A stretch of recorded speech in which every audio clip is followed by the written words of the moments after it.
Indian coworking space है या Indian flex office space, जो भी आप उसे कह लीजिए, दुनिया में नंबर 1 है। कॉमन आदमी की जो समझ है कोवर्किंग स्पेस मतलब कि एक कॉमन स्पेस में आप 2 सीट ले लीजिए, 2 टेबल ले लीजिए, कोई आपके लिए पूरा का पूरा ऑफिस बना के दे रहा है, उसको ऑपरेट कर रहा है, आपकी ऑफिस की तरह रन कर रहा है, but it's a third party. कि हम तो इतने नए एंट्रेंट्स हैं और ऑल ऑफ सडन हम नंबर 1 हो गए। No other mature market is offering जितना इंडिया ऑफर कर रहा है। टियर 2 शहर, वहाँ चीजें नहीं चली, अब चल जाएंगी। कंपनीज आ रहे हैं और जॉब है तो ऑटोमेटिकली बाकी सारा इकोसिस्टम तो एक फोर्सिंग मैकेनिज्म बन गई। एंटरप्राइज मतलब क्या हुआ? ब्रांडिंग भी आपकी होती है, कलर्स भी आपके होते हैं, स्पेसिफिकेशंस भी आपकी होती है, as good as your own offer. ये तो पहले भी होता था, फिर इसमें और अभी वाली चीज में क्या अंतर है? आज का इंडिया मांगता है कन्वीनियंस, साथ में आप रुपया भी बचाए। कौन है जो इस तरह के स्पेसेस ले रहे हैं और आगे ये कैसे इवॉल्व होते हुए दिखें? 25-28% स्टार्टअप्स, बैलेंस जो है ऑल एस्टैब्लिश्ड कंपनी। अमेरिका में जो है वो वीजा का चक्कर हो गया पूरा, आउटसोर्सिंग पुरानी चीज हो गई, अब इनसोर्सिंग पे काम होगा। जो डेवलपमेंट हुआ है वर्ल्ड में, चाहे वो अच्छा है बुरा, has always had a positive impact on the office space consumption in India. इस तरह की जो रिक्वायरमेंट है वो उन लोगों को ज्यादा है जो बाहर से आ रहे हैं। 70-80% GCCs are going towards flex. और हाउसिंग डिमांड और बेहतर रेंटल यील्ड्स और इन्वेस्टमेंट अपॉर्चुनिटीज आती हुई दिखाई देंगी। पहले आता है ऑफिस, फिर बाकी एसेट क्लास धीरे धीरे फॉलो करती है। इट्स अ गिवन, ग्रोथ होगी, रियल एस्टेट की ग्रोथ होगी।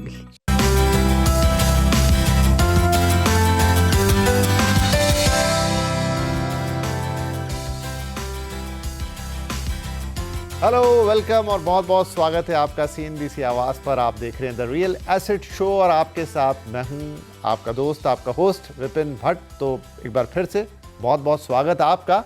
और हमेशा की तरह इस बार भी कुछ खास बातचीत करेंगे यहाँ पर, थोड़ा हट के, जहाँ रियल एस्टेट की एक अलग तरीके की समझ, एक अलग तरीके की अंडरस्टैंडिंग हम आपको देने की कोशिश करेंगे हर बार की तरह। और इससे पहले की शुरुआत करें, आपको हमेशा की तरह धन्यवाद, बहुत सारा आभार कि आप लगातार शो देखते हैं हमारा और उस पर ढेर सारे कमेंट करते हैं। कुछ नेगेटिव कमेंट भी आते हैं, मोस्ट वेलकम, आने भी चाहिए। लेकिन इम्पॉर्टेंट ये है कि हम आपको कुछ ऐसा दे पाएँ जहाँ रूटीन में जो हमारी रियल एस्टेट की बातचीत है उससे थोड़ा अलग हो, आपकी ओवरऑल अंडरस्टैंडिंग रियल एस्टेट को लेके अच्छी तरह से डेवलप हो।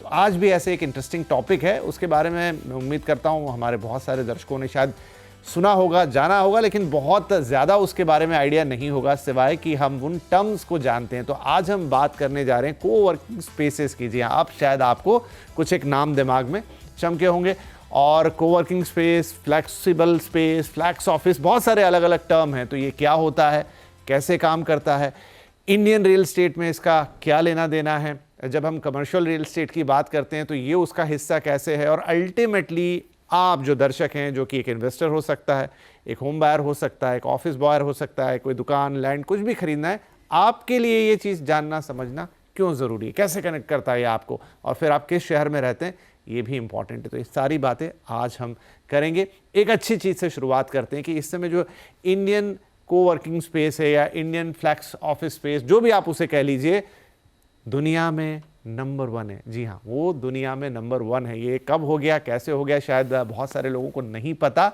लेकिन अगर कोई चीज़ हमें नंबर 1 बना रही है तो डेफिनेटली इसका एक बहुत बड़ा मायना है। तो आइए शुरुआत करते हैं आज के शो की, और उसके लिए हमने 2 खास मेहमानों को बुलाया है। तो पहले आपको इंट्रोडक्शन करा देते हैं। हमारे साथ कार्यक्रम में शामिल हो रही हैं रमिता अरोड़ा, जो कि हेड है फ्लेक्स इंडिया कुशमन एंड वेकफील्ड, और भी आपका डेजिग्नेशन बड़ा है पर यहाँ पे मैंने वहीं तक सीमित रखा है। इसके अलावा हर्ष बिनानी साहब है हमारे साथ, जो कि को फाउंडर है स्मार्ट वर्क्स के, वन ऑफ द कंपनीज जो इस तरह के काम करती है। तो आप दोनों का ही बहुत बहुत स्वागत है द रियल एसेट शो में। अच्छा, हम अपने शो को रियल एस्टेट से रियल एसेट कहते हैं, तो ताकि लोगों को थोड़ा एक अलग उसमें फील आए। रियल एस्टेट तो सब समझते हैं, लेकिन वो आपके लिए जब रियल एसेट की तरह काम करे, वो हमारा पर्पस है, राइट। तो मैं आपसे रमिता शुरुआत करता हूँ। देखिए, कोवर्किंग स्पेस ये कोविड के दौरान लोगों ने सुनना खूब शुरू किया, और हमारी एक कॉमन आदमी की जो समझ है कोवर्किंग स्पेस मतलब कि एक कॉमन स्पेस में आप 2 सीट ले लीजिए, 2 टेबल ले लीजिए। स्टार्टअप वैसे काम करते हैं क्योंकि वो बड़ा ऑफिस नहीं खोल सकते, लेकिन क्या कोवर्किंग स्पेस इतनी सी है? फ्लैक्स ऑफिस या फ्लैक्स ऑफिस स्पेस, क्या ये सेम चीज़ है? या एक बेसिक से शुरुआत करते हैं, थोड़ा बताइए हमें। ये कोई नया कॉन्सेप्ट तो है नहीं, बहुत सालों से है, but it has evolved over the years. पहले जो था वो आज जो है बहुत उसने चेंजेस देखे हैं। पहले होता था बिजनेस सेंटर होता था, जहाँ जैसे आप बोल रहे हैं 2 टेबल हो गए, चेयर हो गया, ये आपको मिल रहा है। फिर पिछले 10 साल में ये पूरा asset has taken over the office market in a very different sense.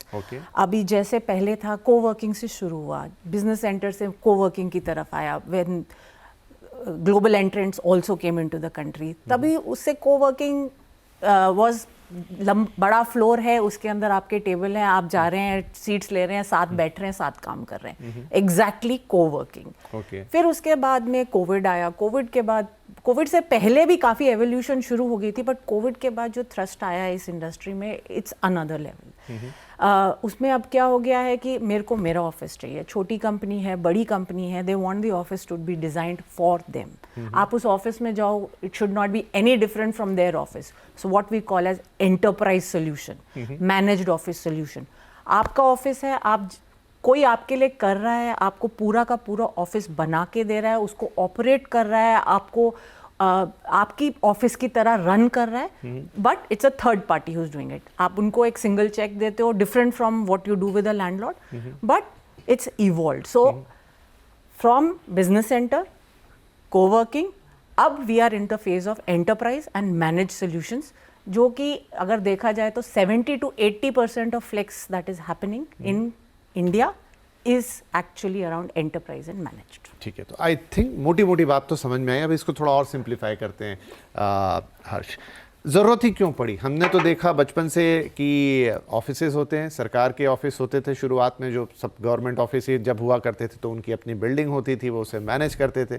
फिर प्राइवेट कंपनियाँ आई तो उनके अपने ऑफिस बने. फिर वो हमारे IT रिवॉल्यूशन आया तो बड़े बड़े कैंपसेस देखे गए, विप्रो के, इन्फोसिस के, टाटा के. फिर मान लीजिए कोई मल्टीनेशनल इंडिया में आ रही है तो बड़ी बड़ी बिल्डिंग्स में उन्होंने अपना फ्लोर ले लिया या पूरी बिल्डिंग ही ले ली, उसके ऊपर उसका नाम लग गया. ठीक है, ये जो चीज़ है कोवर्किंग या फ्लैक्स, इसकी ज़रूरत कब पड़ गई? ये कब आ गया, क्यों पड़ी? विपिन जी, पहले तो बहुत बहुत धन्यवाद हमें अवसर देने का. ये बहुत ही एक टॉपिकल एरिया है जो हम चाहते हैं दर्शक भी समझे ज़्यादा, बिकॉज इंडिया अगर आज के दिन इस स्थिति पे आ गया है कि वो वर्ल्ड की लार्जेस्ट है इस पे, और अभी इसकी इतनी चर्चा भी नहीं हुई है, तो बहुत ज़रूरी है कि हम समझें.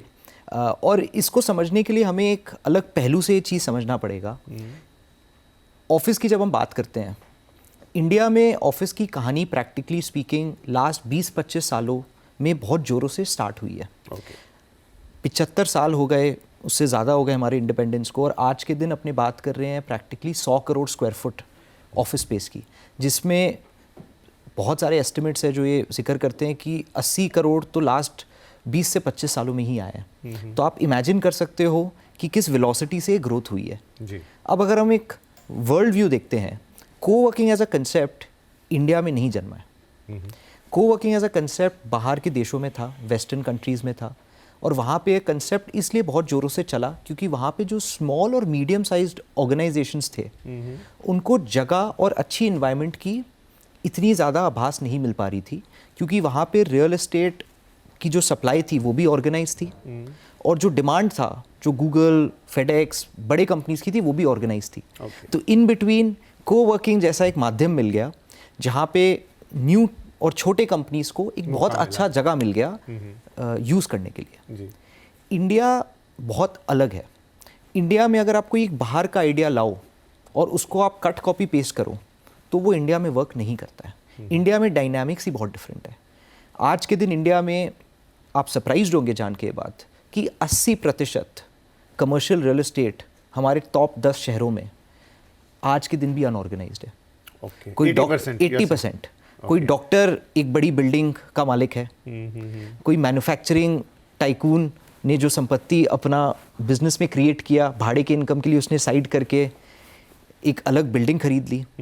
और यहीं पे एक उल्टा हिसाब है, क्योंकि 80% से ज़्यादा डिमांड बड़े कंपनीज का ऑर्गेनाइज्ड है. सो ये आपको एक लॉपसाइडेड इक्वेशन इंडिया में ही मिलेगा, जहाँ मार्केट फ्रैगमेंटेड है सप्लाई साइड में, लेकिन डिमांड बहुत ऑर्गेनाइज्ड है. सो इंडिया में एवोल्यूशन इस इंडस्ट्री की एज अ कोवर्किंग ही हुई, जो मातृभाषा में क्या थी, आप एक तल्ला ले लीजिए भाड़े में और आप उसमें कुछ अमेनिटीज़ क्रिएट करा लीजिए, जैसे पैंट्री हो गई, मीटिंग रूम्स हो गई, रिसेप्शन हो गई, और फिर आप छोटे क्यूबिकल्स 5 सीट की, 10 सीट की, उसमें छोटे कंपनीज़ को आप सर्विस दीजिए कि हम आपका ऑफिस भी बनाएंगे, आपकी डे टू डे जो नीड्स है, चाहे वो चाय हो, कॉफ़ी हो, एसी हो, सिक्योरिटी हो, हम सब कुछ बंडल करके लाइक अ होटल आपको प्रोवाइड करेंगे। उसके एवज में आप हमें हर महीने का, जैसे आप होटल में एक रात का भाड़ा देते हो, यहाँ पे एक महीने का एक सीट का भाड़ा आप हमें दीजिए, सब कुछ हम करके आपको देंगे। This was how the global idea came to India. But like I said, India is very different. India में अगर कोई आइडिया आपको समय या पैसा बचाता है तो वो आइडिया 2G का 4G बहुत जल्दी बन जाता है। इसलिए ये सरप्राइजिंग नहीं है कि ये आइडिया को एक बहुत अच्छे तरीके से इंडिया के बड़े बड़े कंपनीज ने एम्ब्रेस किया। और यहाँ पे स्मार्टवर्क्स ने एक बहुत महत्वपूर्ण रोल प्ले किया। जब हम इनिशियल डेज में कोवर्किंग का काम करते थे, हमें एक लिमिटेशन समझ में आ गया कि ये मार्केट बड़ा छोटा है और इस मार्केट में लाइक इन इंडिया कंपटीशन भी बहुत आ रही है, बहुत नए नए प्लेयर्स आ रहे हैं। तो अगर आपको कुछ एक बड़े स्केल में करना है, अब जैसे हमारा एक एक्सपोजर रहा है यूएस में, जहाँ हम बड़े गूगल के कैंपसेस में जाते थे, तो वहाँ पे हमें एक बहुत अच्छा माहौल मिलता था, चाहे वो एक फूड कोर्ट हो, कैफेटेरिया हो, जिम हो। आज के इंडियन एम्प्लॉइज़ को उस एस्पिरेशन को मीट करना बहुत ज़रूरी है। हाँ, मैं थोड़ा दर्शकों की सहूलियत के यहाँ करता हूँ कि आपने कहा कि ये आइडिया हमारे पास दूसरे देशों से आया, जहाँ पर मीडियम एंटरप्राइजेस, तो मैं मान लेता हूँ वो MSME SME तो भारत में हमेशा से रहे, लेकिन वो तो बहुत ही शबी से जगहों पर चलते हैं। मतलब ऑफिस की अगर हम बात करें कि कहीं भी बना लिया, लेकिन जब स्टार्टअप कल्चर इंडिया में आया और वो कंपनीज़ ने थोड़ा अलग से काम करना शुरू किया, उनके एम्प्लॉयज़ भी थोड़े अलग होने लग गए, तो हमने देखा कि वो कोवर्किंग स्पेसेस की बात होना शुरू हुई। क्योंकि स्टार्टअप्स उतना पैसा डाल नहीं सकते शुरुआत में, पूरा ऑफिस ले नहीं सकते, लेकिन उनको कंपनी एक अच्छी जगह चलानी है, एक मॉडर्न एटमॉस्फेयर में चलाना है, तो ये कंसेप्ट यहाँ पर आता हुआ दिखाई दिया। आई स्टिल रिमेंबर एक शो हम किया करते थे स्टार्टअप नेशन वाला, से मतलब अभी भी है, लेकिन 4-5 साल पहले जब स्टार्टअप का ज़्यादा एक बातचीत होती थी, अब वो रूटीन सी बातचीत हो गई। तो देयर इज़ वन कंपनी, अब मैं उनका नाम नहीं लेता यहाँ, तो उन्होंने अंधेरी में एक छोटी सी जगह ली। अंदर जाके उनका ऑफिस वैसे ही था जैसा होता है कि कोई सोफे पे बैठ के काम कर रहा है, कोई ऐसी रिवॉल्विंग चेयर पे बैठा है, किसी के लिए कुछ छोटी बेंच लगी, तो बड़ा अच्छा था। लेकिन वो जगह जो रमीता जी थी ना, वो ऐसी थी कि आप जा रहे हैं किसी अंधेरी सी जगह में, बिल्डिंग में पुराना गेट लटका हुआ है, थोड़ा सा बहुत शेबी टाइप का एटमॉस्फेयर था, और अब वो एक बहुत, जैसा आपने डिफाइन किया, वैसी जगह पे चले गए। तो देयर इज अ शिफ्ट, वो शिफ्ट है और उसकी हम बात कर रहे हैं। तो ये दर्शकों की सहूलियत के लिए मैंने यहाँ बात रखी। आपकी बात को आगे और बढ़ाएंगे, लेकिन उससे पहले आपकी रिपोर्ट पे अब मैं आता हूँ, जो ये कहती है कि India is now become number 1 in this flexible, मतलब फ्लेक्सिबल ऑफिस मार्केट। और आपने मुझे थोड़ी देर पहले समझाया कि कोवर्किंग उसका एक हिस्सा है। तो ये कैसे हो गया कि हम तो इतने नए एंट्रेंट्स हैं, आपने पूरी कहानी बताई कि ये अमेरिका या वैसे देशों में कितने सालों से इवॉल्व हुआ और ऑल ऑफ सडन हम नंबर 1 हो गए, ये कैसे हुआ? सो मैच्योरिटी लेवल पे इंडिया नंबर 1 है। And what is this maturity level?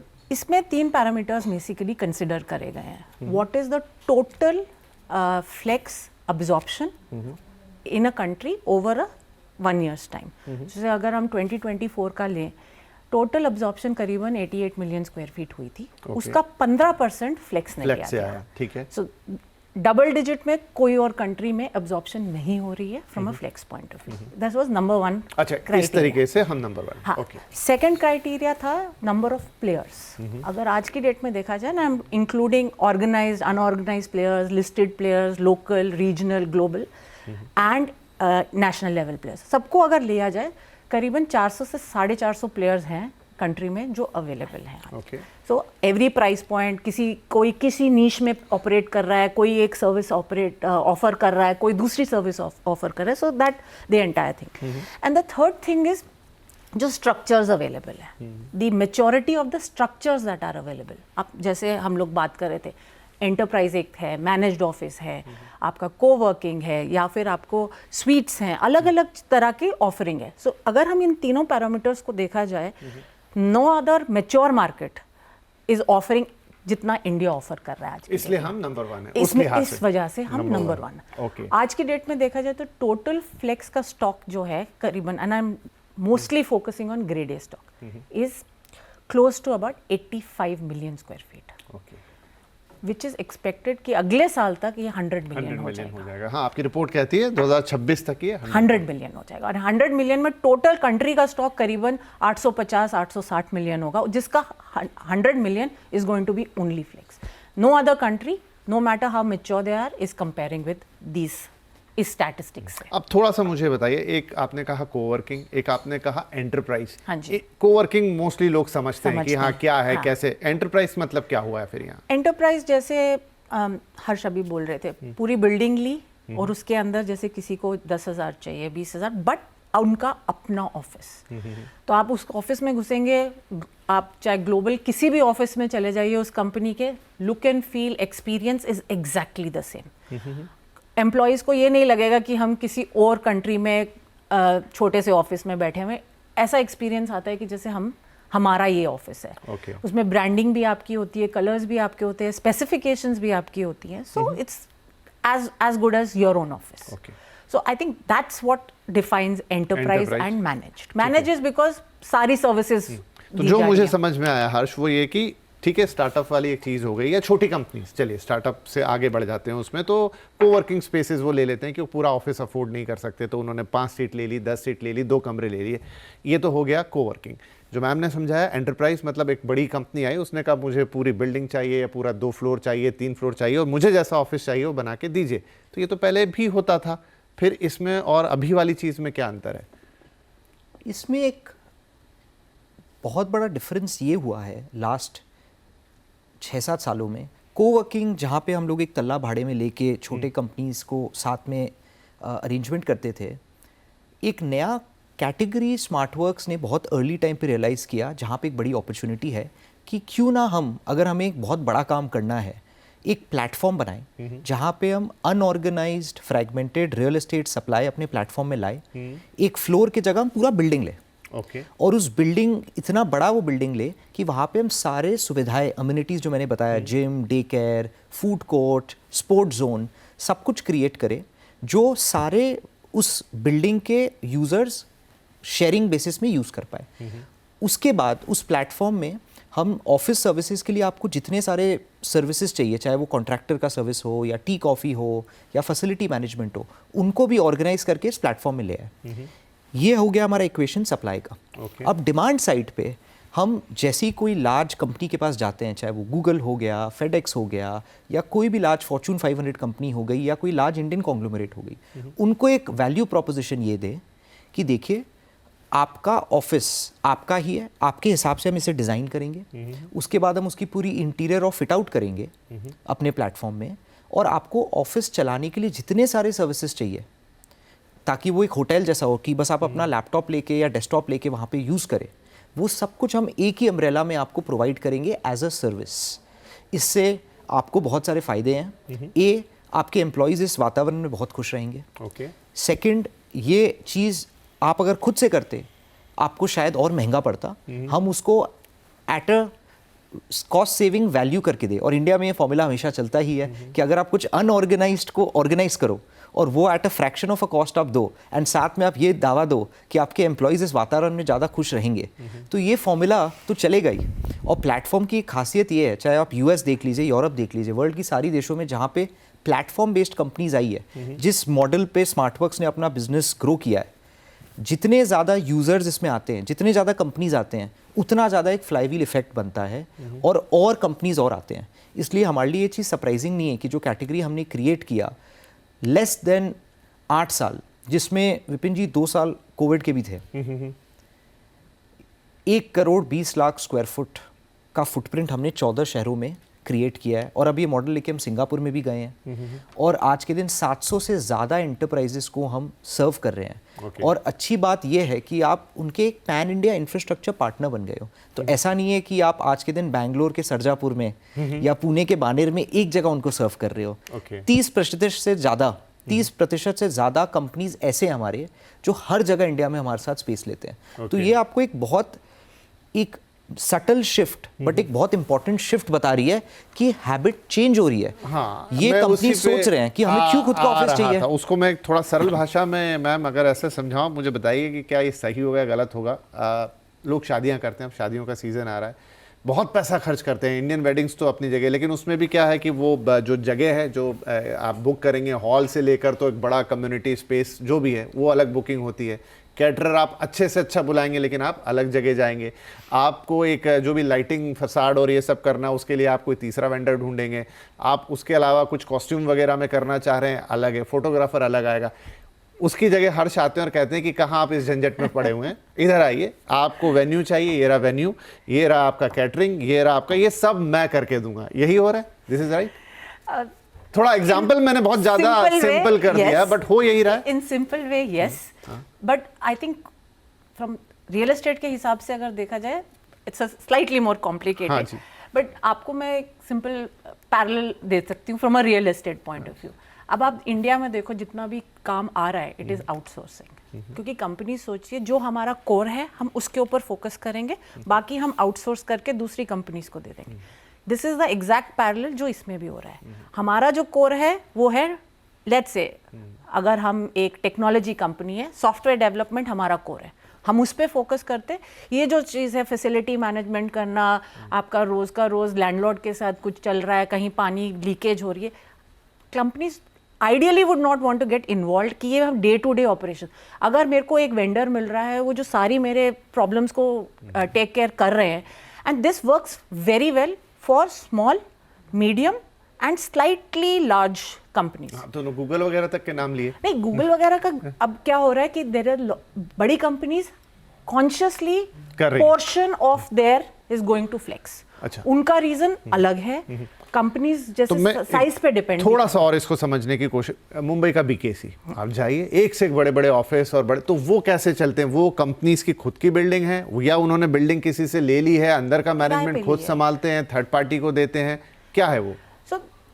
जैसे आपने बीकेसी का एग्जांपल लिया, कंपनीज फ्लोर या बिल्डिंग लीज पे लेती हैं। ओके, तो किराए पे लेंगी उसको, लैंडलॉर्ड से किराए पे लेंगी, उसके अंदर या तो वो खुद कैपेक्स डाल के, कैपिटल डाल के उसको फिट आउट करेंगे, उसमें जो ऑफिस बनाएंगे अपना, या फिर वो भी किसी थर्ड पार्टी को या फिर लैंडलॉर्ड से ही करवाएंगे। फिर उसके बाद आता है फैसिलिटी मैनेजमेंट, जिसके अंदर आपका जैनिटोरियल सर्विस, हाउसकीपिंग, ये सब इंक्लूड करके वो खुद करते हैं या वो भी किसी थर्ड पार्टी को आउटसोर्स करते हैं। But it is 1, 2, 3 all separate. Okay, so ये फर्क हो जाता है। अब अगर और उसके अलावा आपकी यूटिलिटीज हैं वो अलग हो जाता है। सो इट्स 1, 2, 3, 4, फिर वो आपका लेयर बनती रहती है। You have to manage everything in isolation, in silos. But अगर आप जैसे आप एक फ्लेक्सिबल स्पेस में जाते हैं तो आपके लिए दैट इज वन, एक सिंगल चेक, आपको किसी और चीज़ पे फोकस करने की ज़रूरत नहीं। इनिशियली आपने दे दिया, ये मेरा कॉन्ट्रैक्ट है, ये मुझे चाहिए, ये मेरा इंटीरियर स्पेक्स है, आप मुझे ये दे दीजिए, and at the end of the month, sorry at the beginning of the month rather, advance में होता है रियल एस्टेट में सब कुछ, तो आप ये, आपको एक चेक मिल जाएगा to give me the entire service from end to end. मेरे शादी वाले एग्जाम्पल मतलब गड़बड़ी नहीं थी उतनी, फिर लगभग सरल भाषा में यही है, एक्सेप्ट वो शादी केवल आपके लिए कस्टमाइज्ड है। ये आपके मन में जहन नहीं आएगा कि मैं कम्युनिटी या मैं एक शेयर्ड शादी कर रहा हूँ। सब कुछ आपके लिए है, हम बस एक सर्विस प्रोवाइडर है जो आपके लिए मैनेज करके bespoke तरीके से आपको ये दे रहे हैं। तो हाँ जी, मैं एक चीज़ ऐड करना चाहूँगी। अब जैसे सेविंग्स की बात होती है, सब सोचते हैं कि जो कंपनी ये प्रोवाइड कर रहा है दे हैव टू अर्न, तो फिर उनके मार्जिन्स कहाँ जा रहे हैं? मैं यही सवाल ही, मैं आपने बोल दिया यही सवाल कि भाई ये ठीक है आप कर तो रहे हो, लेकिन इसमें फिर इसमें ये एंगल आता है कि मेरी सर्विसेज शेयर्ड हो जाती हैं। अब एवरी कंपनी, चाहे मेरा 20 हो, चाहे 5,000 हो, चाहे 10 हो, चाहे 50 हो, I don't have to create gym, cafeteria, so वो सर्विसेज क्लब हो जाती हैं, number 1। Number 2, economies of scale. अब आप देखा जाए तो अब जैसे स्मार्ट वर्क्स है, 10.2 मिलियन स्क्वायर फीट अगर पोर्टफोलियो अगर है, तो उसके अंदर कॉन्ट्रैक्ट्स ऑलरेडी हैं, interior contracts, vendors are already there, economies of scale आ रहे हैं, so some benefit passes on. Third piece which is कोई इतना उसमें जाता नहीं है, बट अगर मैं पूरी टीम अपना क्रिएट कर रहा हूँ एज अ कंपनी, उसकी भी तो कॉस्ट है, टीम की कॉस्ट। इधर वो टीम की कॉस्ट इज आउटसोर्स कंप्लीटली, तो वो सब अगर आप बंडल करके पूरी सेविंग्स देखी जाए ना, तो there is significant savings that एक कंपनी को मिल सकती हैं। इट्स नॉट कि मेरी कॉस्ट बढ़ेगी ही बढ़ेगी, थोड़ी सी on certain aspects, but on other aspects आपकी कॉस्ट घटेगी। तो जो फिगर्स हैं हर्ष, जो मैम की रिपोर्ट में, वो ये है कि इंडिया की जितनी लीजिंग हुई लास्ट ईयर उसमें से 15% इज टू दिस को, मतलब flexible, 85% still with the conventional kind of a leasing. तो क्या ये अभी, जैसे मैम ने कहा कि स्केल ऑफ इकोनॉमीज़ है और सब कुछ है वहाँ पर, कॉस्ट सेविंग है, ये तो किसी कंपनी को चाहिए, उसको ये तो नहीं है कि नहीं मेरी ही ऑफिस हो, मेरा ही लैंड हो, बल्कि बचेंगी इस तरह के कंप्लायंसेस से। तो ये जो 15% अभी दिखाई दे रहा है, इट्स जस्ट अ स्टार्ट। आगे चल के ये हमारा जो कन्वेंशनल सिस्टम है उसकी जगह ले लेगा, या कन्वेंशनल सिस्टम भी बना रहेगा, वो एक अलग रिक्वायरमेंट है, और आप जो दे रहे हैं ये एक अलग रिक्वायरमेंट है। ये समझने के लिए मैंने पूछा। नहीं, बिल्कुल। तो पहले तो मैं इनके पॉइंट पे और ऐड करना चाहूँगा ये चीज़ कि बहुत सरल भाषा में दर्शकों के बेनिफिट के लिए, कि जब भी आप अपना ऑफिस क्रिएट करते हो, आपको 4 तरीके के मेजर कॉस्ट देखने पड़ते हैं। एक तो आपका भाड़ा कितना लगेगा। अगर आज के दिन कोई हमसे 20,000 स्क्वायर फुट ले रहा है और हम यहाँ पे एक वर्ल्ड का largest campus 7 lakh square foot का ले रहे हैं, तो ऑब्वियस सी बात है कि हमारा भाड़ा उनसे कम होएगा। सेकंड, आप जो भी अपनी इंटीरियर और फिट आउट में करोगे, आप केवल अपने छोटे ऑफिस के लिए कर रहे हो, हम एक स्केल पे कर रहे हैं, ऑर्गेनाइज ढंग से कर रहे हैं, तो हमारा वो कॉस्ट भी कम होएगा। साथ में आपका ऑफिस रन करने के लिए झंझट तो है ही, बट साथ में 25 सर्विस प्रोवाइडर्स आपको चाहिए, चाहे वो चाय कॉफ़ी के लिए हो, फैसिलिटी मैनेजमेंट के लिए हो, वहाँ पे भी हम स्केल से काम कर रहे हैं, तो ऑटोमेटिकली हमारा कॉस्ट भी कम होएगा। और फाइनली आपका रिक्वायरमेंट है 20,000 स्क्वायर फुट का, लेकिन हम आपके सामने प्रस्ताव ये रखेंगे कि आप 18,000 लीजिए, क्योंकि बाकी तो आपको फूड कोर्ट, मीटिंग रूम सब कुछ शेड में मिल रहा है। तो अगर ये चारों चीज़ का मिश्रण आप स्केल पे मल्टीप्लाई करें, तो सेविंग्स बहुत मीनिंगफुल है। और ये इंडिया बहुत अलग है आज के दिन, जो 20 साल पहले बहुत अलग था, जहाँ केवल ऑफिस मात्र आप एक ही ढंग से कंज्यूम कर सकते थे, प्लेन भाड़ा लेके फिर फिट आउट करके खुद से चलाने के लिए। बट आज का इंडिया मांगता है कन्वीनियंस, और अगर इंडिया में जो विनिंग फॉर्मूला है, आप कन्वीनियंस में टाइम भी बचाइए और साथ में आप रुपया भी बचाए, तो वो फॉर्मूला हमेशा चलेगा। और रहा आपका क्वेश्चन, क्योंकि अपने आज के दिन एग्जाम्पल्स की बात कर रहे हैं, आपका शादी का एग्जाम्पल मुझे बड़ा अच्छा लगा, सरल लगा। तो बात करते हैं मेरे फेवरेट स्पोर्ट की, क्रिकेट। सो टेस्ट क्रिकेट तो सर हमेशा रहा है और हमेशा रहेगा, बट आज के दिन बहुत एक्शन मूव कर रहा है T20 के तरफ। Live 4 hour format, action packed, and that is the new way of how we consume the sport.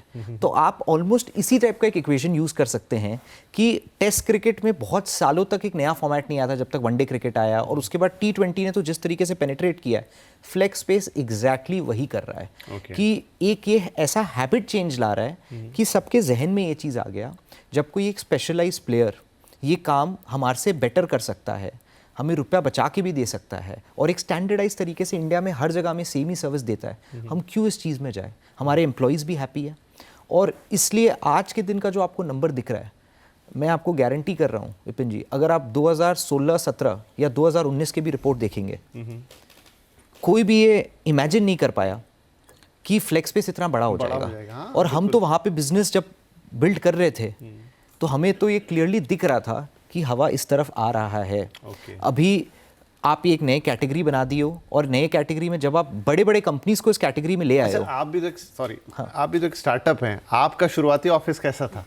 हमारा शुरुआती ऑफिस, बिकॉज हम कोवर्किंग थे, हमारा कोवर्किंग जैसा ही था, और तब हमें समझ में आ गया कि इसमें एक लिमिटेशन है। तो best businesses are built out of your own use.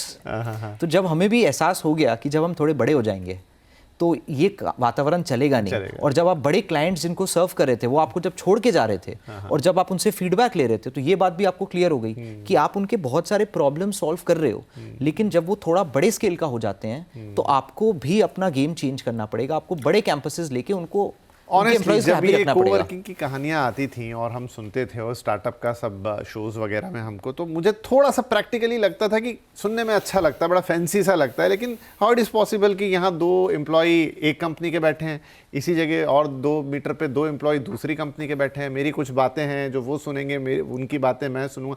मतलब थोड़ा सा मुझे समझ नहीं आता था कि ये प्रैक्टिकली कैसे चलेगा। और आपने कहा कि आगे चल के जैसी कोई कंपनी थोड़ी बड़ी हुई या उसका काम थोड़ा ज़्यादा फैला, तो फिर वही चीज़ें कोवर्किंग उसको शायद नहीं जमेगी, वो सूट नहीं करेगी, तब उसको एंटरप्राइज लेवल का सॉल्यूशन चाहिए। उसी वजह से ये पूरा फॉर्मेट जन्मा।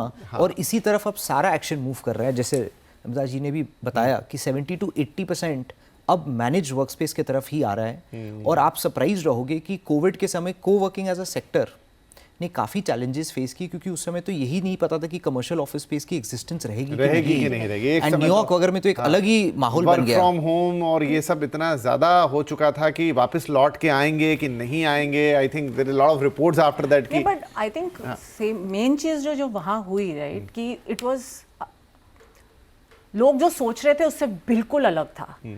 पहले था, सबसे पहले बोला गया कि ऑफिस इज डेड, फिर बोला गया कि कोवर्किंग तो खत्म ही हो जाएगा क्योंकि दिस होल कॉन्सेप्ट क्या वी वर्क जो कि सबसे बड़ी स्पेस की कंपनी है, उसके लिए एक बार तो लिख दिया गया कि दैट्स नाउ एंड। नहीं, कंपनीज ने बोला हम तो कभी वापस नहीं आएंगे। इंडियन कंपनीज इटसेल्फ सेड कि 25/25, I won't name the company, but 25% only will be back in office.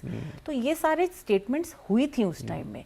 But the जैसे अब लोग एक तो वापस, उसको मैं अगर एक साइड पे भी रख दूं, फ्लेक्स ऑफिसेस का जो मेन पॉइंट जिससे वो एसेट क्लास आगे बढ़ा है, इट्स प्योरली फ्लेक्सिबिलिटी, एजिलिटी। ये दो चीज़ों की वजह से आगे है आज की डेट में। उस टाइम में कोविड के बाद में क्या था, कंपनीज के पास कैपिटल की शॉर्टेज थी। कंपनी एम्प्लॉयज़ को लाना चाह रहे थे एटलीस्ट इन इंडिया, बाहर तो अभी भी थोड़ा मुश्किल है, इंडिया में वापस लाना चाह रहे थे पर कैपिटल नहीं मिल रहा था। So flex operators became capital providers. But अब वो कहानी बिल्कुल अलग हो चुकी है। अब like I said, core real estate strategy का पार्ट है फॉर लार्जर कंपनीज। अभी इतनी सारी कंपनीज आ रही हैं, इंडिया में एंटर कर रही हैं। हम जीसीसी का नाम सुनते रहते हैं, किसी को 200 सीट चाहिए, 300 सीट चाहिए। ग्रोथ है बट कब होगी, कितनी होगी, नहीं पता। इन्वेस्टमेंट उस टाइम करेंगे नहीं कोई, तो जब तक वो प्लान क्लियर नहीं होता तब तक तो डेफिनेटली, और उसके बाद फिर इतनी आदत हो जाती है कि this is a workable model, successful model, तो हम इसके अंदर कंटिन्यू करेंगे। ऐसा बहुत चीजों के साथ हुआ है। फॉर एग्जांपल ये सुन के हम बहुत प्रसन्न है क्योंकि हमारा बिजनेस तो और बढ़ते ही रहेगा। लेकिन हमारे बिजनेस के साथ इशू हो गया। मतलब मैं अपना एग्जांपल देना चाह रहा हूँ कि कैसे कोविड ने बहुत सारी चीज़ों को इस दुनिया के अंदर बदल दिया। फॉर दैट मीन्स कि उसी समय सोशल मीडिया इवॉल्व हुआ। वैसे तो 10-15 सालों से था, फेसबुक वगैरह हम सब एंटरटेनमेंट के लिए चलाते थे, लेकिन वो बिजनेस में कन्वर्ट होगा। लोगों ने घर पे बैठ के वीडियोस बनाए, टाइम पास किया, चलिए ये बना सिखा देते हैं। अब it become a main stream thing.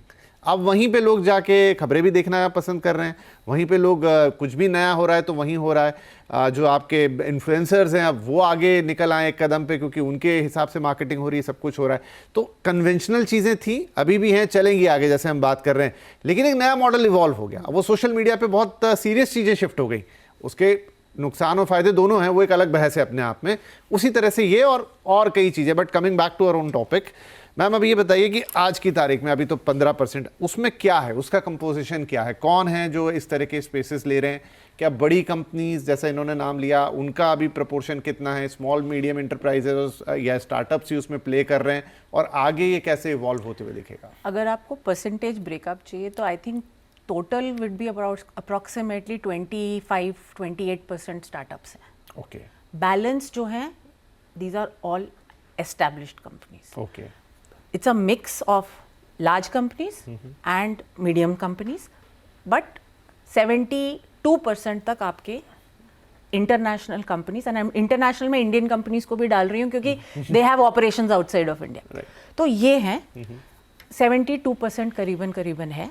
ये नंबर शिफ्ट होगा, कंपनीज ग्रो होती जाती है, इनफैक्ट स्टार्टअप्स तो आप कह रहे हैं 72% are mid to large company, but outside India, मतलब international companies including Indian company. International में जैसे आपका इन्फोसिस, विप्रो भी हैं, वो also are international company because they are represented internationally, right? तो वो है, बट उसका प्रोपोर्शन ज्यादा नहीं होगा। कंपनीज ऑफ इंडियन ओरिजिन कम होगा। तो इसका मतलब क्या मैं समझूं कि फिर इस तरह की जो रिक्वायरमेंट है उन लोगों को ज्यादा है जो बाहर से आ रहे हैं?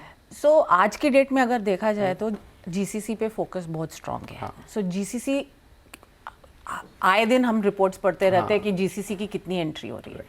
Majority of GCC, I would say, and Harsh you can please correct me, almost 70 to 80% GCCs are going towards flex. Okay. और हमने जो एक आपकी रिपोर्ट थी, किसकी रिपोर्ट थी, जिसमें ये फिगर आया था कि सिंस इंडिपेंडेंस, हालांकि तुलना कैसे है उसका मुझे ज़्यादा समझ में नहीं आया, लेकिन this 2025 first half is the year जहाँ पर सबसे ज़्यादा लीजिंग आई है कमर्शियल रियल एस्टेट की, और उसमें से भी 80% लीजिंग इज़ फॉर जीसीसी। और अब आप बता रहे हैं कि जीसीसी जो लीजिंग कर रहा है उसका 75% फ्लैक्स में जा रहा है। क्योंकि ये जो कंपनीज आ रही हैं ना, जीसीसी स्पेशली, ग्रोथ प्लान्स है, जैसे मैंने पहले बोला ना, इनको ग्रोथ है, पर कब होगी ग्रोथ, कितनी होगी ग्रोथ, उसकी प्लानिंग करने के लिए थोड़ा सा स्टेबिलिटी टाइम चाहिए। एंड जनरली हमने जो देखा है 3 से 4 साल इनका टाइम होता है फ्रॉम द ग्रोथ पर्सपेक्टिव। तो from that perspective flex is target for them. Also ये आते हैं, इनका प्लान है कि बिजनेस स्केल अप करना है। तो ये support teams, they don't want to start, हम सपोर्ट टीम्स नहीं बनाएंगे, we will focus on our core business, जो हम जिसके लिए कंट्री में आए हैं हम उसके ऊपर फोकस करेंगे। एंड दैट्स वेयर अगेन जो हमने पहले डिस्कशन करी थी कि कोर नहीं है तो विल आउटसोर्स दैट, तो वो वाला कॉन्सेप्ट भी आ जाता है। It's not that large companies are not doing, large companies are also doing, उनका बिजनेस नीड है। अभी बिजनेस की जैसे आप देख लीजिए, आए दिन हम ग्लोबल मैक्रो इकोनॉमिक्स सुनते रहते हैं, आज ये हो रहा है, आज ये ट्रेड टैरिफ्स हो रहे हैं, तो वो फ्लक्चुएशंस जो होती है, the crux is in the word flex office. अब ये कंपनी फ्लेक्सिबिलिटी प्रोवाइड करती है। अब जैसे आज, जैसे हर्ष वाज मेंशनिंग कि मेरे को बैंगलोर में नहीं चाहिए, दिल्ली में चाहिए, ठीक है, मैं बैंगलोर का जो हेड काउंट है थोड़ा सा दिल्ली मूव कर सकता हूँ। फ्रॉम दैट पर्सपेक्टिव फ्लेक्सिबिलिटी अपने ऑफिस में नहीं मिलेगी, फ्लेक्स में आपको वो मिल जाएगी, बिकॉज आपका operator is your partner in multiple cities. Similarly अगर मुझे डाउन स्केल करना है, ठीक है, मैं पूरा ऑफिस नहीं रख सकता, थोड़ा तो वापस कर सकता हूँ। मेरे को इमीडिएटली अपस्केल करना है, टिपिकली फ्लेक्सिबिलिटी, एफिशिएंसीज, ये आप देखिए किसी कंपनी को, बट साथ में मैं इनके और ये बात हमारा जो प्रैक्टिकल एक्सपीरियंस रहा है ग्राउंड पे शेयर करना चाहता हूँ कि बाहर की कंपनी से ये सेक्टर की सडनली एक बहुत बड़ी प्रोमिनेंस हुई और ग्रोथ हुई, बट लास्ट 4-5 सालों में ये हमें भूलना नहीं चाहिए कि आज का इंडिया बहुत तेज़ी से ग्रो कर रहा है। इंडियन कॉन्ग्लोमरेट्स भी बहुत ज़ोरों से ग्रो कर रही है, उनके एम्प्लॉयज़ के भी ग्लोबल एस्पिरेशंस है। और हमारा जो क्लाइंट मिक्स है आज के दिन, खैर हमारा सारे सेक्टर्स में ही फोकस है, IT ITS अलोन नहीं, GCC अलोन नहीं, हम BFSI, मैन्युफैक्चरिंग, लॉजिस्टिक्स और हेल्थ केयर, जो आप मान सकते हैं थोड़ा और ट्रेडिशनल है, उसमें भारी मात्रा से लार्ज इंडियन कंपनीज को सर्व कर रहे हैं। ये ज़रूर है कि उनको ये कॉन्सेप्ट इनिशियली पहले समझाना, और इंडिया में एक थोड़ा रहता है खुद का घर चाहिए, खुद का ऑफिस चाहिए, तो वो थोड़ा कॉन्सेप्ट समझाने में कि इससे लैंडलॉर्ड को भी फ़ायदा है, आपको भी फ़ायदा है, और साथ में हमें एज अ बिजनेस भी फ़ायदा है, वो थोड़ा सा टाइम लगा।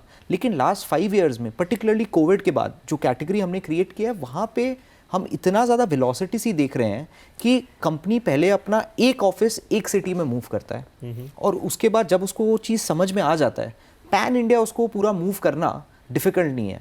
शायद उसी वजह से आज के दिन हमारा more than 30% revenue multi city client से आ रहा है। जो कुछ हमारे क्लाइंट्स ऐसे हैं जी जिन्होंने अपना कन्वेंशनल लीज छोड़ के हमारे पास आए हैं, कुछ ऐसे हैं जिनके कोई ऑफिस इंडिया में नहीं है, सारे ऑफिस उनके हमारे पास है। तो वो आपको एक बहुत बड़ा अंडरलाइंग पल्स बता रहा है कि कंज्यूमर का बिहेवियर चेंज हो रहा है। और ये बात जो पहले हम 2017-18 में सोच रहे थे, शायद इस वजह से इनके रिपोर्ट में भी ये चीज़ क्लियर आया है कि इंडिया शायद उसी स्टेज पे था जहां वर्ल्ड के बाकी कंट्रीज थे। बट ये लास्ट 5-6 सालों में जो मूवमेंट हुई है इस तरफ, हमें लगता है कि अभी तो ये स्टोरी केवल स्टार्ट हुआ है, और ऑफिस का जो अब पार्टी है, India is by far the office to the world, and as long as India continues to grow and has aspiration to become a developed economy, इस स्पेस की डिमांड बढ़ते ही रहेगी। और आज के दिन हमारा, अब बाहर के बड़े बड़े सिटीज़ को देखो कि इंडिया का सारे सिटीज़ का ऑफिस डिमांड और सप्लाई मिल के भी उनसे कम होएगा, एक सिटीज़, चाहे वो न्यूयॉर्क ले ले या कोई और दूसरा सिटी ले ले। I will narrate one experience, because I think जैसे एग्जाम्पल से लोग समझते हैं। हम लोग ना as Cushman and Wakefield companies के साथ काम करना शुरू करते हैं even before they know where they want to गो।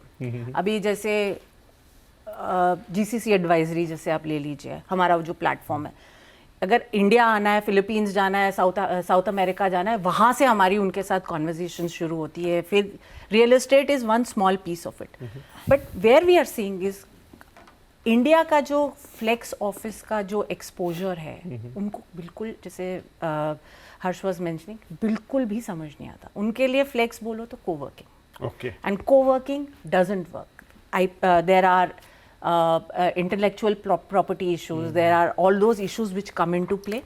तो उस चीज़ को अगर हम समझा के ये कॉन्सेप्ट बता रहे हैं, that is also what we are seeing कि पिछले 6 साल में जो changes आए हैं, it's becoming easier for companies to understand that. और दूसरी चीज़ again from an investor point of view, since a lot of people may be looking at it, there is a lot that is happening from the flex sector on the IPO side. Right.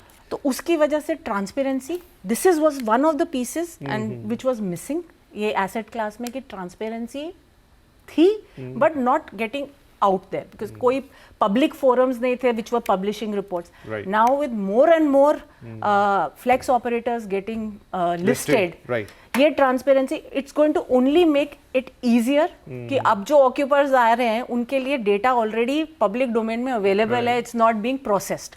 So I think that's why this growth will further increase. ये actually launch pad होगा to go to the next level. नहीं सही है. और 4 IPO हो गए जैसा आपने कहा, 5वां ऑन द टेबल है.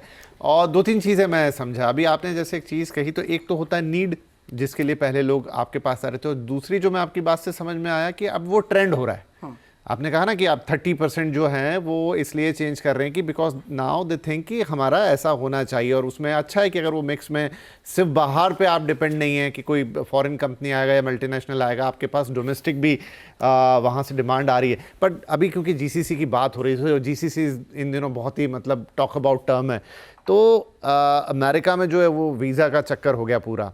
उससे मैंने कहीं पढ़ा सुनाया, लोगों ने असेसमेंट लगाई कि अब और ज़्यादा GCCs का इन्फ्लो इंडिया में आएगा. अभी आउटसोर्सिंग पुरानी चीज़ हो गई, अब इनसोर्सिंग पे काम होगा. तो फिर उधर से आपको और उम्मीदें नज़र आती हैं कि वो और चीज़ें आएंगी, तो पाई वहाँ की और बड़ी हो जाएगी. लास्ट फ्यू सालों में जो डेवलपमेंट हुआ है वर्ल्ड में, चाहे वो अच्छा है बुरा, has always had a positive impact on the office space consumption in India.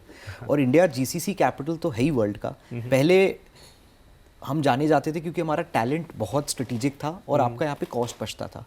लेकिन अब अगर आप बाहर की कंपनीज़, और हम जब अपने कस्टमर से बात करते हैं, उनके जहन में ये चीज़ अकेला नहीं है. उनको मालूम है कि कॉस्ट आर्बिट्राज, चाहे वो टैलेंट का हो या रेंटल का हो, इंडिया का रेंट आज के दिन $1 एक स्क्वायर फुट है, US में वो शायद $10 या $12 है. तो सबको कॉस्ट एडवांटेज तो दिख रहा है, बट साथ में सबको ये भी दिख रहा है कि इंडिया का जो वाइड टैलेंट पूल है वो एक बहुत बड़ा स्ट्रेटेजिक एसेट है. और इंडिया में पहले IT बैक ऑफिसेज हुआ करती थी, बट अब लोगों के मिड टू फ्रंट ऑफिसेज आ रहे हैं, बिकॉज लोगों को लग रहा है ग्लोबल इनोवेशन हब इंडिया में बहुत अच्छे तरीके से आ सकता है.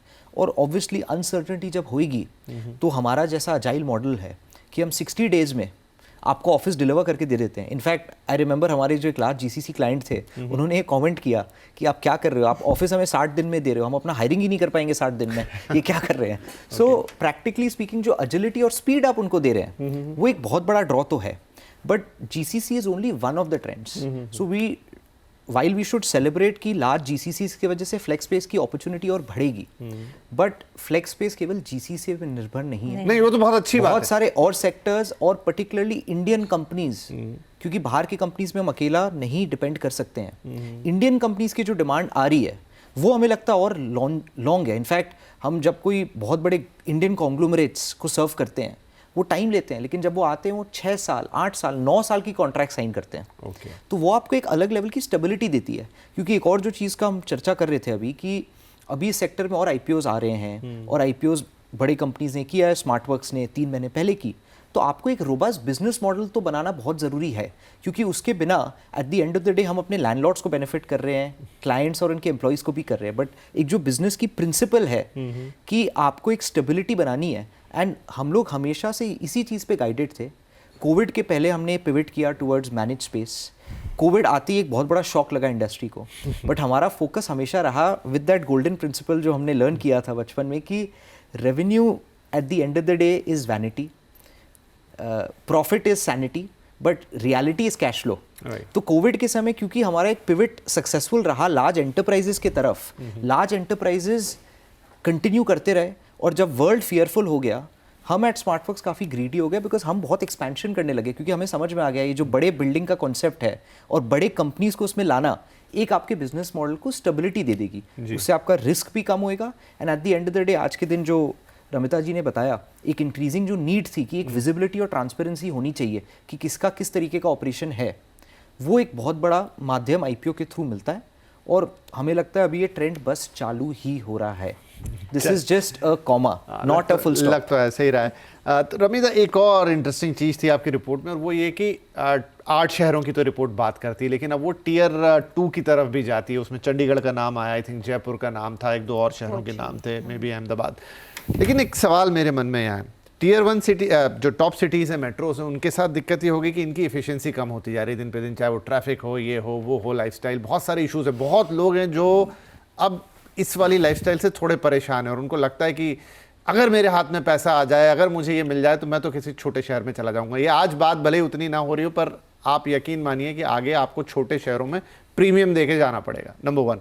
नंबर 2, जब छोटे शहरों की बात करते हैं तो दिक्कत वहाँ पे यह है कि आप एक वर्ल्ड क्लास ऑफिस तो बिल्ड कर देंगे, लेकिन जो बाकी का इंफ्रास्ट्रक्चर है, बाकी चाहे वो सोशल इंफ्रास्ट्रक्चर हो या अदर इंफ्रास्ट्रक्चर हो, वो अभी भी उस स्केल पे नहीं पहुंचा जिसकी ज़रूरत है।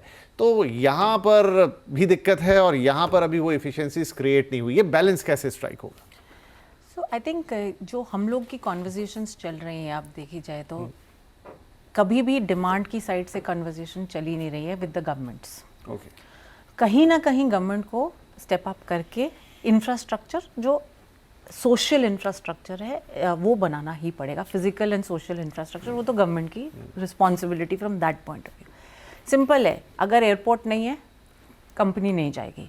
बट अगर मैं ये मेजर पीस को हटा दिया जाए, तो पिछले कुछ सालों में जो हमने देखा है, टियर 2 सिटीज़ में बाकी का इंफ्रास्ट्रक्चर बिल्ड होने लग गया। अब जैसे आपको सोशल के लिए मिल जाएगा, मॉल्स मिल जाएंगे, ईटरीज मिल जाएंगी, to a certain extent international schools मिल जाएंगे, हॉस्पिटल्स मिल जाएंगे। ये जो इंफ्रास्ट्रक्चर क्रिएट हो रहा है ना, ये अगले 5-10 साल में और रोबस्ट हो जाएगा, और ये जो है ये सपोर्ट करेगा टियर 2 मार्केट्स को। बट एक चैलेंज जो रहेगा टियर 2 के लिए, उसका कोई सोल्यूशन नहीं है। जब एक इंडिविजुअल ग्रोथ देखता है, वो ग्रोथ के लिए टियर 1 सिटीज़ में आएगा ही आएगा, क्योंकि 3 साल 5 साल जितने साल भी अगर हो गया, उसके बाद आपका next level will be tier 1 cities. इसके अलावा अगर आप बिल्डिंग इंफ्रास्ट्रक्चर के स्पेसिफिक देखा जाए, वो हमने काफ़ी चेंजेस देखने शुरू कर दिए हैं। अभी there are more laws, stricter laws, stricter compliances which are coming in. बड़ी बड़ी मल्टीनेशनल तो कभी भी हाथ नहीं लगाएगा बिल्डिंग को जिसके अंदर कंप्लायंसेस नहीं होंगी, and that's where again flex is partnering. कभी कभी ऐसा होता है building is not compliant, flex is partnering, क्योंकि उसको कंपनी हाथ नहीं लगाएगी, but flex players will be able to bring it to a compliant level and then lease it out to them. So again उधर भी एक बहुत अच्छी पार्टनरशिप बन रही है, which is visible, examples हैं market में, and I think it's only going to go more from here. So all the 3 aspects over the next 5-7 years is where it is looking at growing these tier 2 markets as well. हाँ, तो उसमें मेरा ही एक सवाल, आप दोनों चाहें तो जवाब दीजिएगा उसके, वो मेरे ही सवाल को कंट्राडिक्ट करेगा जो मैंने पहले पूछा, अब उसका उल्टा। अक्सर हमने देखा है कि चीज़ों का वक्त होता है। हमने देखा .com आया, उस समय तो नहीं चला, फ्लॉप हो गया, लेकिन बाद में वही इंटरनेट आज देखिए कहाँ जा रहा है और उसके दम पर कितने बड़ी कंपनीज बन गई। So everything has its own time, जब तक वो वक्त नहीं आता। एक हमने टियर 2 सिटीज़ का राउंड देखा जब आईटी कंपनीज ने कोशिश की थी, कोलकाता में की थी, जयपुर में की थी, चंडीगढ़ में की थी, लेकिन वो सब बेकार हो गया, टैलेंट नहीं मिला या जो भी कुछ रहा, ऑफिस डिफंक हो गए। लेकिन वो वक्त और आज में 15-20 साल का वक्त गुजर गया, बहुत कुछ डेवलप हुआ। तो क्या अब हमारे टियर 2 सिटीज़, जिसकी झलक आपने अभी अपने जवाब में थोड़ी सी दी, उस चीज़ के लिए तैयार हो गए जहां वो 100% तो टियर 1 जैसे तो नहीं है, लेकिन एट पार एक हद तक है विद द एफिशिएंसीज और क्वालिटी ऑफ लाइफ, जिस पे आज से 15-20 साल पहले उतनी बात नहीं होती थी, लेकिन आज होती है और लोग उसको फॉलो भी करते हैं। और वो भी हमने कोविड में देखा, बहुत सारे लोगों ने जो बड़े शहर छोड़े वो लौट के नहीं आए, क्योंकि थोड़ी फ्लेक्सिबिलिटी मिल गई, घर से काम करने का मौका मिल गया, and they are still happy there. तो क्या अब हमारे टियर 2 शहर नए इंफ्रास्ट्रक्चर, नई फैसिलिटीज, नए सोशल फैब्रिक के साथ तैयार हैं, जो 15-20 साल पहले वो नहीं दे पा रहे थे, जिसकी वजह से वहां चीजें नहीं चली, अब चल जाएंगी? दोनों आप जवाब दे दीजिए। मैं तो एक चीज़ पहले बोलूँगी, इवन टियर 1 में सिटीज़ में आप देखिए different pockets are developing over a period. वो नई pockets itself are not ready, वही तैयार नहीं है, तो टियर 2 सिटीज़ को तो तैयार होने में अभी टाइम लगेगा। ओके, ठीक है, मेरा तो ये जवाब होगा। But is it going to be 1 decade 2 decade? नहीं, another 5 max 7 years these cities will be ready. That is my input on that. ये एक इसका बिजनेस आंसर है और एक नेशन डेवलपमेंट आंसर है। बिजनेस आंसर तो क्लियर ये है कि जो टियर 1 सिटीज़ है 90% से ज़्यादा ऑफिस सप्लाई और ऑफिस डिमांड और इकोसिस्टम वहीं पे है। तो क्लियरली जहाँ पे हमें एक बड़ा वॉल्यूम मिल रहा है, और पर्टिकुलरली हमारे मॉडल में बहुत बड़े कैंपसेस जो हम लेते हैं 5 लाख 7 लाख स्क्वायर फुट के, वो शायद आपको टियर 2 सिटीज़ का पूरा सप्लाई उतना ना हो, सो वो आपको शायद मिले नहीं। और बड़े कंपनीज भी ओवरनाइट शिफ्ट नहीं करेंगे। लेकिन ये चीज़ क्लियर है कि टियर 1 में जैसे जैसे इंफ्रास्ट्रक्चर के बॉटलनेक्स आएंगे, टियर 2 कोविड के बाद एक रीसेट तो आया है और हर चीज़ की एक टाइम आती है। And particularly we are very excited and we been very actively investing in tier 2 cities because we feel that is one of the important legs as the nation develops. And future में office space की वहाँ पे demand तो होएगी, but एक जो और contrary बात है कि बहुत बार इंफ्रास्ट्रक्चर नहीं होता है टियर 1 सिटीज़ में भी, बट क्योंकि ऑफिस था, डिमांड था और कंपनीज आ गए, तो ऑटोमेटिकली उसके इर्द गिर्द सारा इंफ्रास्ट्रक्चर और एक्सेलरेट होकर डेवलप हो जाता है। तो बहुत बार एक जो फोर्सिंग मैकेनिज्म आपको चाहिए, और जो कुछ शहरों के आपने जिक्र किया, वहाँ पे इंफ्रास्ट्रक्चर बहुत बार क्रिएट हो गया लेकिन ऑफिस डिमांड और सप्लाई नहीं थी। तो अब अगर उल्टा हो रहा है कि कंपनीज आ रहे हैं और जॉब है, तो ऑटोमेटिकली बाकी सारा इकोसिस्टम तो एक फोर्सिंग मैकेनिज्म बन गई, और वही हम चाहते हैं कि और हो। Perhaps that is not the perfect way in which infrastructure should get developed, and उसकी लिमिटेशंस आप टियर 1 सिटीज़ में भी देख रहे हो। बट हैविंग सेड दैट, अगर कुछ फोर्स नहीं हुआ, फोर्सिंग मैकेनिज्म, तो वो आपको होता हुआ दिखेगा भी नहीं। ठीक है, तो मतलब इसके लिए थोड़ा इंतज़ार करना पड़ेगा कि कैसे ये कहानी निकल कर आती है। पर पता नहीं क्यों मुझे थोड़ा सा सेंस आता है कि ये जल्दी ही हम होता हुआ देखेंगे। शायद जैसे फ्लेक्स हुआ है, शायद ये वाला चीज़ भी और जल्दी हो। You never say no, but potential बहुत है। And we are in fact very actively looking at tier 2 cities as well, because हमें दिख रहा है कि लोग अब पहले इसकी इतनी जिक्र नहीं करते थे, लेकिन लास्ट 4-5 सालों में कोविड के बाद पर्टिकुलरली लोग अब इसकी जिक्र कर रहे हैं। माइंडसेट चेंज हो गया। देखिए एक छोटा सा, सॉरी मैं बीच में बोल रहा हूँ, एक छोटा सा एग्जांपल आप देखिए कि कैसे माइंडसेट कितना बड़ा रोल प्ले करता है। कोविड के पहले तक हम सब बातें करते थे ना, जेन ज़ी और 4 जनरेशन जो कि मिलेनियल्स और ये वो, उन्होंने कह दिया मुझे घर नहीं चाहिए, मैं तो घूमना चाहता हूँ, मैं एक्सपीरियंस लेना चाहता हूँ, लाइफ जीना चाहता हूँ। कोविड के बाद से पूरा कंसेप्ट चेंज हो गया। आपको जो लग रहा था रियल एस्टेट खत्म है, it's a nail in a coffin वाला मामला हो गया था, वही रियल एस्टेट इतना अच्छा चला कि वो अब लोग सवाल पूछते हैं कि इतना चल गया कब रुकेगा, इतना चल गया कब रुकेगा, क्योंकि लोगों का माइंडसेट चेंज हो गया। नहीं चाहिए मुझे बाकी वो चीज़ें, मैं सबसे पहले घर खरीदूंगा। वही जनरेशन जो मना कर रही थी मैं तो किराए के घर में रहूंगी, ये करूंगी, वही अब घर खरीद रही है लोन लेके। तो it's all about your mindset कि वो कैसे चेंज हुआ। वही मुझे लगता है कि टियर 2 की कहानी भी लिखेगा नाउ। चूंकि अब हम बातें तो बहुत अच्छा लग रहा है ये करना सारा, लेकिन अपने अंत में आ गए, 1 घंटा कब निकल गया पता नहीं चला। अब दोनों से एक सवाल पूछूंगा कि ये तो हमने फ्लेक्स ऑफिस और इसकी बात की, अब जो दर्शक देख रहे हैं, जो रियल एस्टेट को समझ रहे हैं, अभी बहुत सारे लोगों का इसका सीधा कनेक्शन नहीं होगा, लेकिन वो रियल एस्टेट के पर्सपेक्टिव से इस पूरी कहानी से क्या कंक्लूजन ड्रॉ करें जो हमने पिछले 1 घंटे में बातचीत की। First you. पहली बात, ये asset class is here to stay. Growth होगी, ग्रोथ होगी अक्रॉस द कंट्री। अभी हम ये भी देख रहे हैं कि टियर 1 टियर 2 के ग्रोथ के अलावा क्रॉस बॉर्डर ग्रोथ भी देखनी शुरू हो गई है। अब जैसे स्मार्ट वर्क्स है, सिंगापुर में है, we have other operators are looking at Middle East, Singapore, Philippines, other location. तो ये ग्रोथ होगी। So this is a sector ready for the next phase of growth. There is confidence, पूरा confidence है from occupiers कि ये हमारा core real estate strategy का हिस्सा है। It is not stop gap. पहले होता था कि मेरा जब तक नया ऑफिस नहीं बन रहा तब तक मैं ले लेता हूँ, वो वाली कहानी अब नहीं है। It is a long term view, it is a must have view in most of the real estate strategies. So जो और तीसरी जो चीज़ है विच इज़ ट्रांसपेरेंसी, गवर्नेंस, वो भी अब because of IPO, because of a lot more structuring of the asset class, अब वो भी आ गई है। तो अगर हम तीनों चीज़ों को इकट्ठे मिला के देखा जाए, गुड बेट, कंसिस्टेंट बेट, कंसिस्टेंट ग्रोथ, क्योंकि ये ये ऐसा एसेट क्लास है जो हर एक्सटर्नल एनवायरनमेंट के हिसाब से चेंज होके जो उस टाइम की नीड है उसको केटर कर रहा है from their demand side. So from that aspect, growing sector may not grow to 100% of the office market, but consistent growth देखेगा। हर्ष, मेरा सवाल आपसे ये कि जब इतने ऑफिसेज आएंगे, इतने लोग काम करेंगे, ब्लूम करेगा, तो डेफिनेटली उनको घर भी चाहिएंगे, उनकी और डिमांड भी आएगी, तो बहुत बेसिक पे लेके चला जाता हूँ। तो इन्हीं शहरों में, चाहे टियर 1 मान लीजिए, चाहे टियर 2 मान लीजिए, आपको और हाउसिंग डिमांड, और बेहतर रेंटल यील्ड्स, और तरीके के बेनिफिट और इन्वेस्टमेंट अपॉर्चुनिटीज आती हुई दिखाई देंगी। अनडाउटेडली ये तो होना ही है।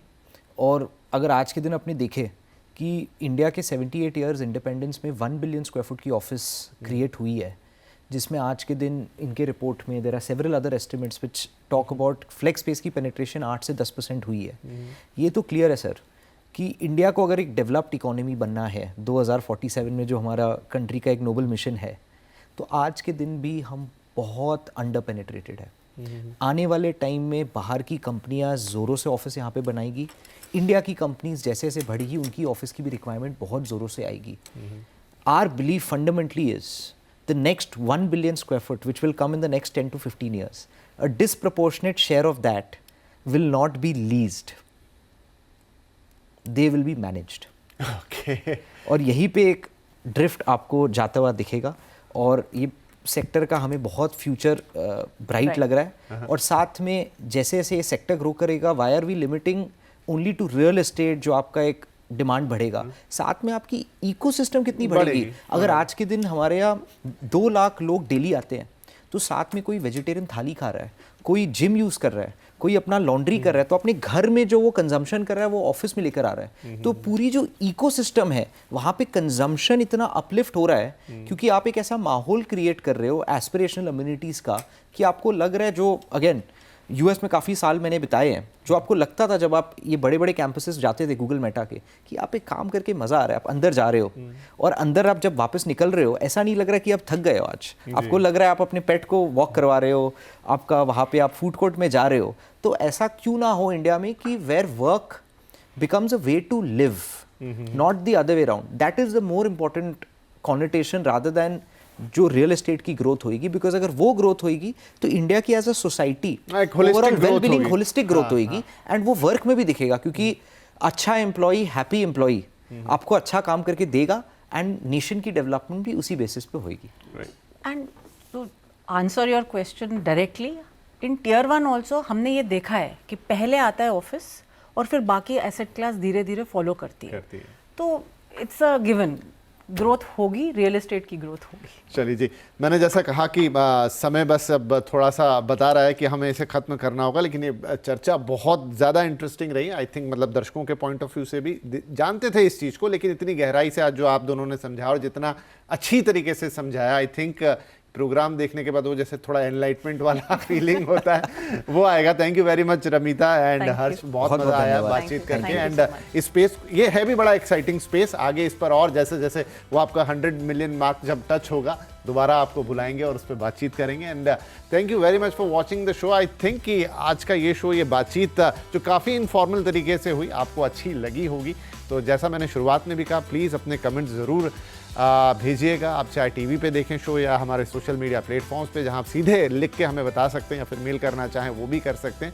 ज़रूर अपनी राय दीजिएगा। एंड आई होप कि ये शो आपको भी रियल एस्टेट में आपका जो भी कनेक्शन हो, जैसा भी कनेक्शन हो, जिस भी एसेट क्लास में, चाहे मैंने शुरू में कहा दुकान, मकान, घर या ऑफिसेज ही, या आप खुद ऑफिस जाते हैं, हर जगह से आपको एक कनेक्ट मिल जाएगा। थोड़ा अगर नहीं समझ में आया, दोबारा ये शो पूरा सुनिएगा, अवेलेबल तो है ही हमारे यूट्यूब चैनल पे, और फिर हमें अपनी राय ज़रूर दीजिएगा। थैंक यू वेरी मच, और अगले हफ्ते आपसे फिर मुलाकात करेंगे। तब तक के लिए अपना ध्यान रखिए।